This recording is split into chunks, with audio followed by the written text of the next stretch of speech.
Pernah nggak sih kamu ngerasa punya banyak baju, tapi bingung mau pakai yang mana sama yang mana? Padahal sebenarnya baju-baju itu kalau dipasangkan bisa jadi banyak kombinasi loh. Misalnya, kalau kamu punya 4 baju, 3 celana, sama 2 topi, kira-kira berapa banyak kombinasi yang bisa kamu pilih? Nah, yuk kita bahas dengan kombinatorik.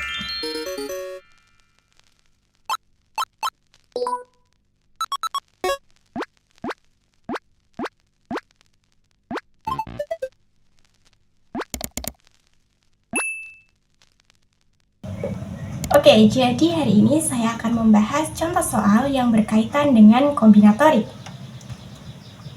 Nah, untuk contoh soal yang pertama ini seperti permasalahan yang sudah disebutkan sebelumnya, di mana di sini Alfi mempunyai 4 baju berbeda, 3 celana berbeda, dan 2 topi berbeda.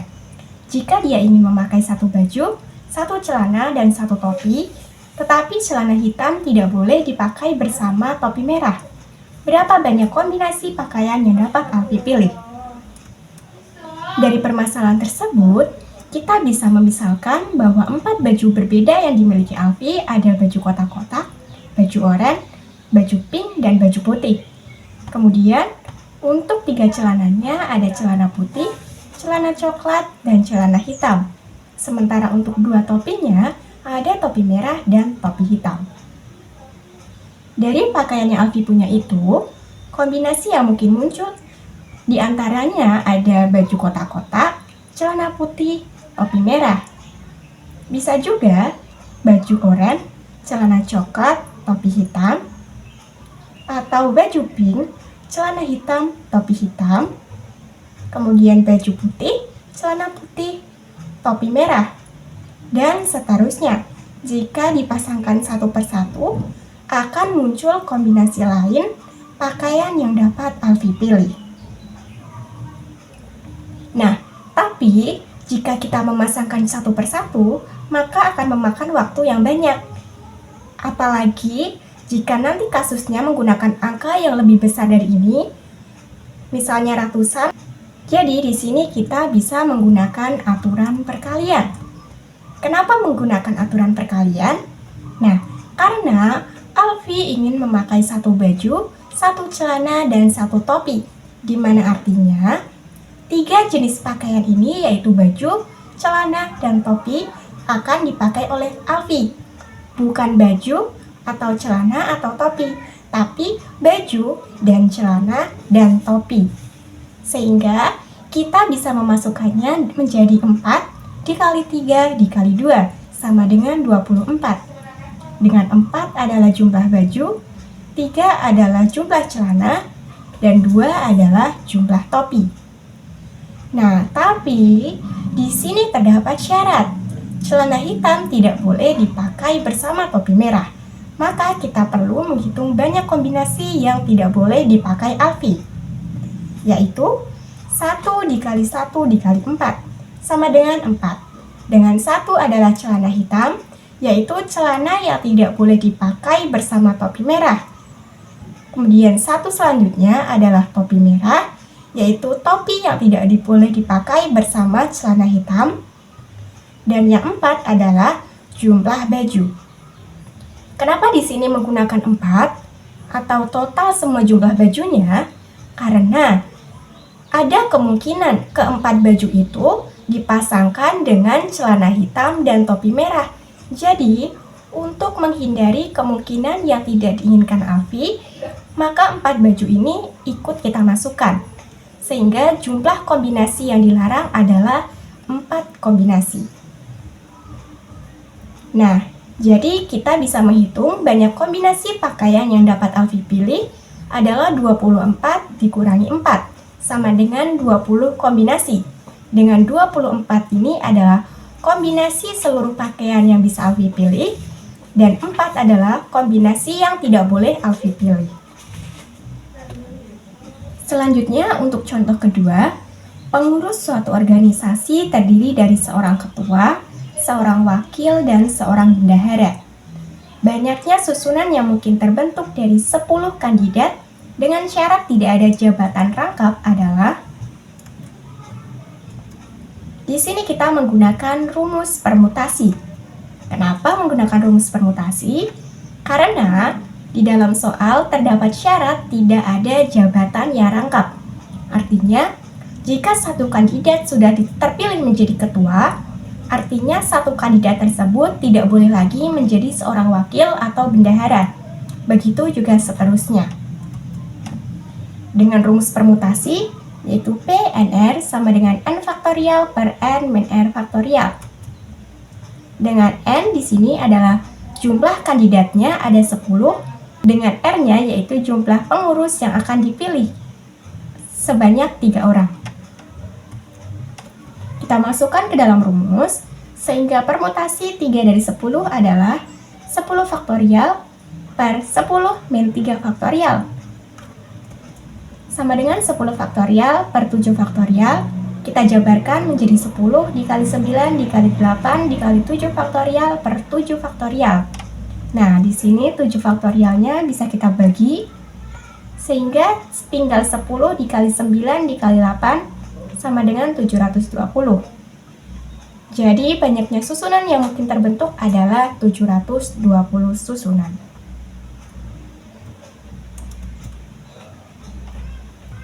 Oke, lanjut ke soal nomor 3. Suatu rapat dihadiri oleh 10 orang. Jika mereka saling berjabat tangan, berapa banyak jabat tangan yang terjadi? Untuk kasus ini, kita bisa menggunakan rumus kombinasi. Kenapa dengan rumus kombinasi? Karena kan aktivitas yang terjadi adalah berjabat tangan. Artinya, ketika ada orang A berjabat tangan dengan orang B akan sama dengan ketika orang B berjabat tangan dengan orang A. Artinya, urutan dari berjabat tangannya ini tidak diperhatikan. Berbeda dengan permutasi tadi, apabila A dan B, maka berbeda dengan B dan A. Nah, untuk rumus kombinasinya sendiri yaitu CNR sama dengan N faktorial per R faktorial dikali N min R faktorial. Nah, dari soal kita bisa tahu bahwa sekali jabat tangan melibatkan 2 orang. Maka N-nya sama dengan 10 atau jumlah orang yang melakukan jabat tangan, dan R-nya adalah 2 orang, yaitu jumlah orang yang terlibat dalam sekali jabat tangan. Tinggal kita masukkan ke dalam rumus, sehingga kombinasi 2 dari 10 sama dengan 10 faktorial per 2 faktorial dikali 10 min 2 faktorial. Sama dengan 10 faktorial per 2 faktorial dikali 8 faktorial. Kita jabarkan menjadi 10 dikali 9 dikali 8 faktorial. Untuk yang bawah menjadi 2 kali 1 dikali 8 faktorial. Untuk 8 faktorialnya bisa kita bagi, sehingga sisa 10 dikali 9 dibagi 2 sama dengan 45. Jadi banyak jabat tangan yang terjadi adalah 45 jabat tangan. Untuk soal nomor 4, pengurus organisasi yang terdiri dari ketua, sekretaris, bendahara, dan 2 orang saksi humas sedang mengadakan rapat. Mereka duduk mengelilingi meja bundar. Jika seksi humas selalu duduk berdampingan, berapa cara duduk yang dapat mereka lakukan? Kali ini kita menggunakan rumus permutasi siklis. Kenapa menggunakan permutasi siklis? Karena di sini kata kuncinya adalah duduk mengelilingi meja bundar. Dengan rumusnya, PNR sama dengan N-1 faktorial dikali R faktorial. Dengan N, yaitu 4, mewakili ketua, sekretaris, bendahara, dan sepasang seksi humas. Dan R-nya ada 2 orang, yaitu 2 orang seksi humas. Untuk N ini, sepasang seksi humas dihitung sebagai 1, karena mereka harus selalu duduk berdampingan. Jadi untuk jumlah cara duduknya, mereka dihitung sebagai satu kesatuan. Sementara untuk R-nya, yaitu jumlah dari orang yang harus duduk berdampingan, yaitu 2 orang seksi humas tadi.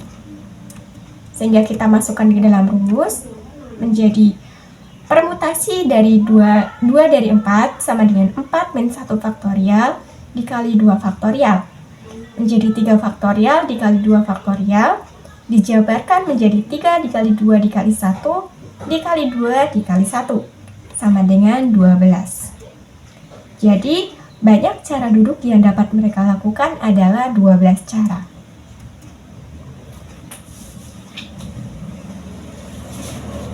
Terakhir, untuk soal nomor 5. Anggota pengurus kelas 12B terdiri dari 5 siswa dan 4 siswi.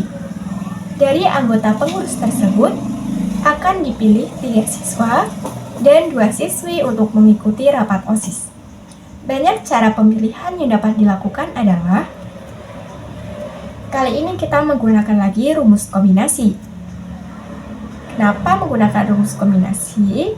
Seperti tadi, kombinasi ini digunakan ketika urutan tidak diperhatikan. Di sini, pengambilan 3 siswa dan 2 siswi tidak memperhatikan urutan. Dengan rumus kombinasinya yaitu CNR sama dengan N faktorial per R faktorial dikali N min R faktorial.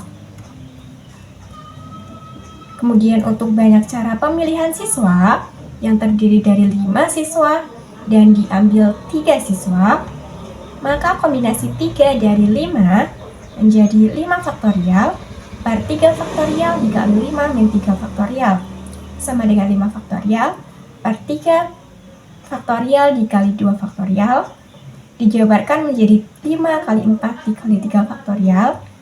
Untuk yang bawah 3 faktorial dikali 2 dikali 1. 3 faktorialnya bisa sama-sama kita hilangkan, sehingga sisa 5 kali 4 per 2 sama dengan 10. Sementara untuk banyak pemilihan siswi yang terdiri dari 4 siswi dan akan dipilih 2 siswi, menjadi kombinasi 2 dari 4, yaitu 4 faktorial per 2 faktorial dikali 4 min 2 faktorial, menjadi 4 faktorial per 2 faktorial dikali 2 faktorial, dijabarkan menjadi 4 dikali 3 dikali 2 faktorial per 2 faktorial dikali 2 dikali 1. 2 faktorialnya bisa kita coret, sehingga hasilnya sama dengan 6. Jadi banyak cara pemilihan yang dapat dilakukan adalah 10 dikali 6 sama dengan 60 cara. Kalau soal ini berapa hasilnya? Yuk tulis jawabanmu di kolom komentar.